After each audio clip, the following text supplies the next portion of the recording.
So the establishment was forced to come up with a new way to deal with anyone who challenges the system. So they gave birth to the terrorist. The term terrorist is an empty distinction, designed for any person or group who chooses to challenge the establishment. This isn't to be confused with the fictional Al-Qaeda, which was actually the name of a computer database for the US-supported Mujahideen in the 1980s.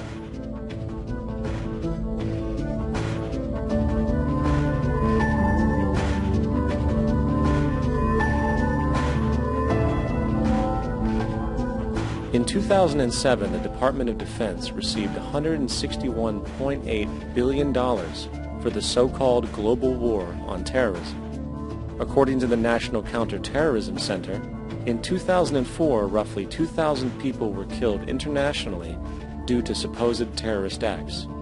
Of that number, 70 were American.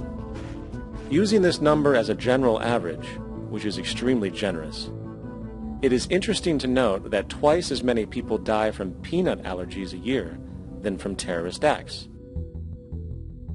Concurrently, the leading cause of death in America is coronary heart disease, killing roughly 450,000 each year. And in 2007, the government's allocation of funds for research on this issue was about $3 billion. This means that the U.S. government in 2007 spent 54 times the amount for preventing terrorism than it spent for preventing a disease which kills 6,600 times more people annually than terrorism does. Yet, as the name terrorism and Al-Qaeda are arbitrarily stamped on every news report relating to any action taken against U.S. interests, the myth grows wider. In mid-2008, the U.S. Attorney General actually proposed that the U.S. Congress officially declare war against the fantasy. Not to mention, as of July 2008, there are now over 1 million people currently on the U.S. terrorist watch list. These so-called counterterrorism measures, of course, have nothing to do with social protection, and everything to do with preserving the establishment amongst the growing anti-American sentiment both domestically and internationally, which is legitimately founded on the greed-based corporate empire expansion that is exploiting the world.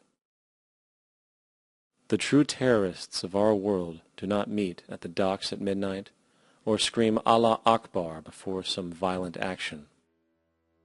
The true terrorists of our world wear $5,000 suits and work in the highest positions of finance, government, and business. So, what do? How do we stop a system of greed and corruption that has so much power and momentum? How do we stop this aberrant group behavior which feels no compassion for, say, the millions slaughtered in Iraq and Afghanistan, so the corporatocracy can control energy resources and opium production for Wall Street profit?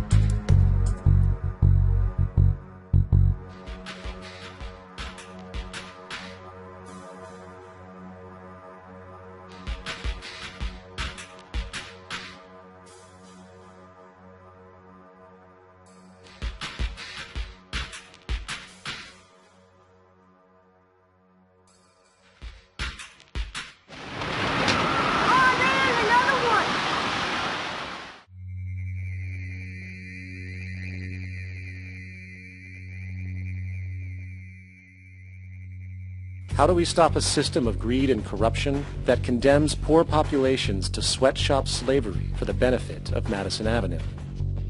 Or that engineers false flag terror attacks for the sake of manipulation? Or that generates built-in modes of social operation which are inherently exploitative?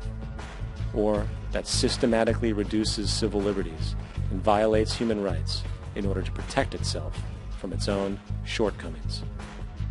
How do we deal with the numerous covert institutions, such as the Council on Foreign Relations, the Trilateral Commission, and the Bilderberg Group, and other undemocratically elected groups which, behind closed doors, collude to control the political, financial, social, and environmental elements of our lives? In order to find the answer, we must first find the true underlying cause. For the fact is, the selfish, corrupt, power, and profit-based groups are not the true source of the problem. They are symptoms.